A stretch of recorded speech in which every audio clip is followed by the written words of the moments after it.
cartoons with me.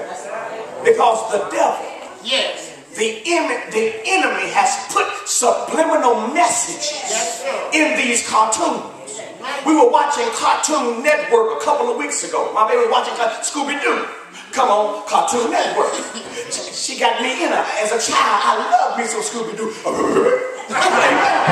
love me some Scooby-Doo. Oh, I love to watch Scooby-Doo. Get them Scooby snacks. I love me some Scooby-Doo. Yeah, and so my baby love her some Scooby-Doo. So she watching Cartoon Network. A commercial came on Cartoon Network where this little boy was saying, somebody was telling him, you can't talk to me like that, you got to respect me. And the little boy, as a cartoon character, told whoever it was he was talking to respect my butt. I told her, turn it off! Turn it off! She said, but Daddy, Scooby got to wait. You don't watch Scooby on that channel. I'm not going to allow my child to watch no channel which teaches them to disrespect anybody.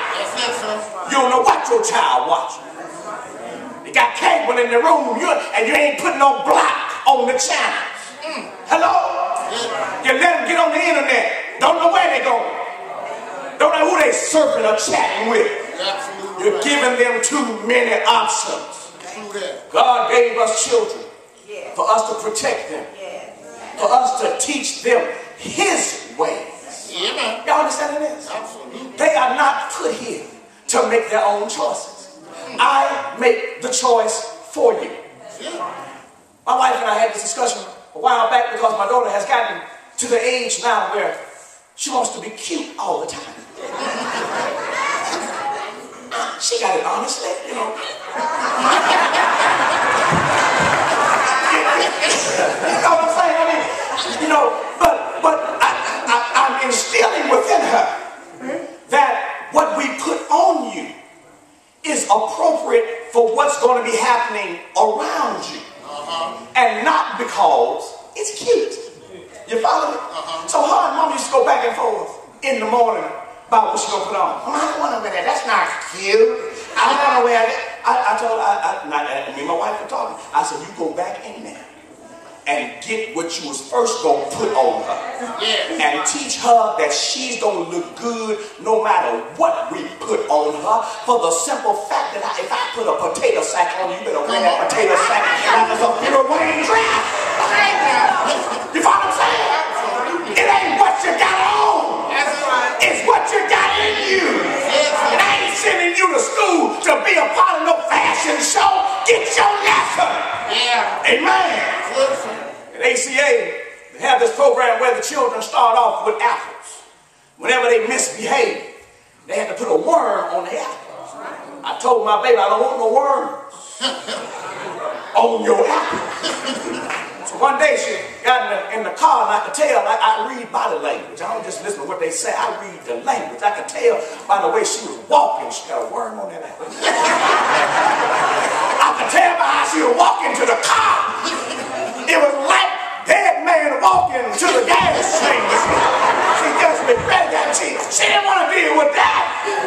I could tell something was wrong. I asked her, I said, did you get a worm?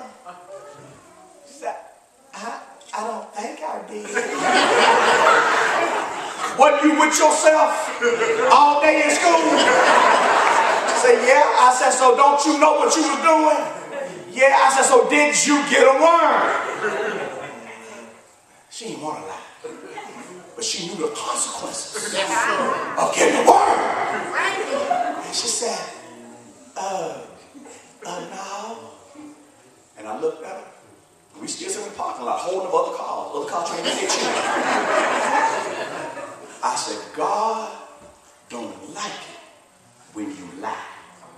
I said, and God was watching you in school. And if you lie today and God was watching you do what you know you weren't supposed to do, I said, God gonna get you. She said, okay, I'm gonna go ahead and tell you that. See what I'm saying? You have got to get your children to the point to where even if they don't respect completely your authority, they know not to challenge God's authority. When I told her God with you, and she knows the implications of God getting her. She said, Daddy, let me tell you the truth. Obedience is not optional. Number two, it's obligational.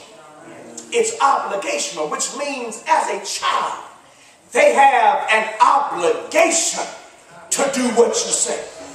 And if they don't, you have an obligation as a parent to chastise them. Some folk think that chastising is wrong.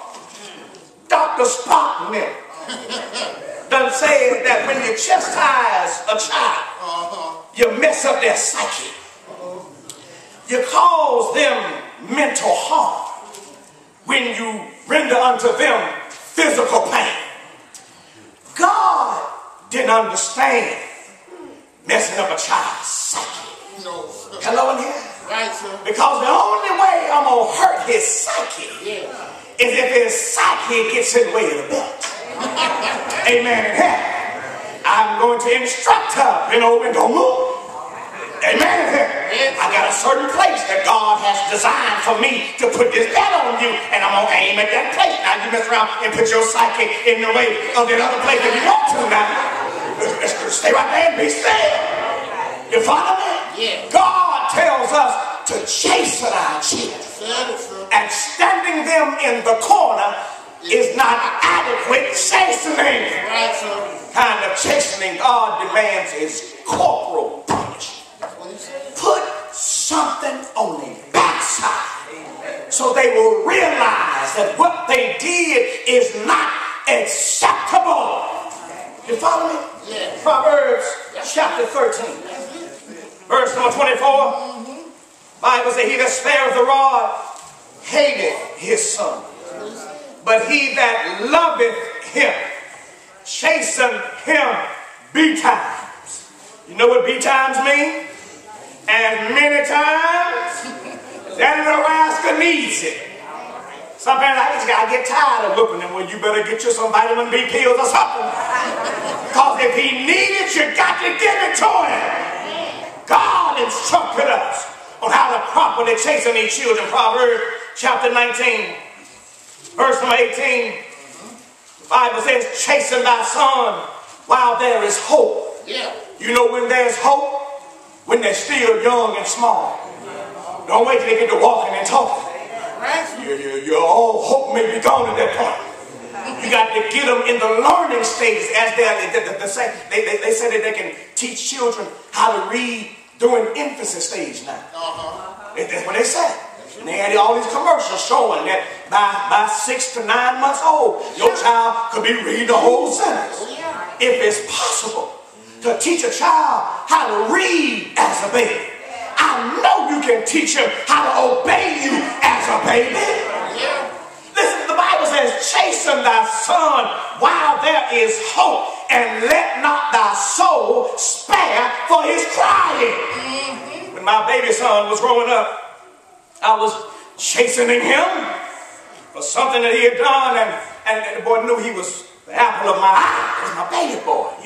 He's my heart.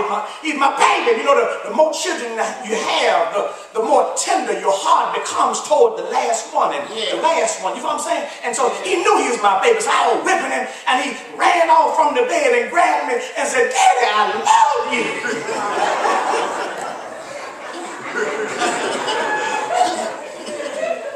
I politely peeled him off of him. Looked him right in his eyes and said, I love you too, baby.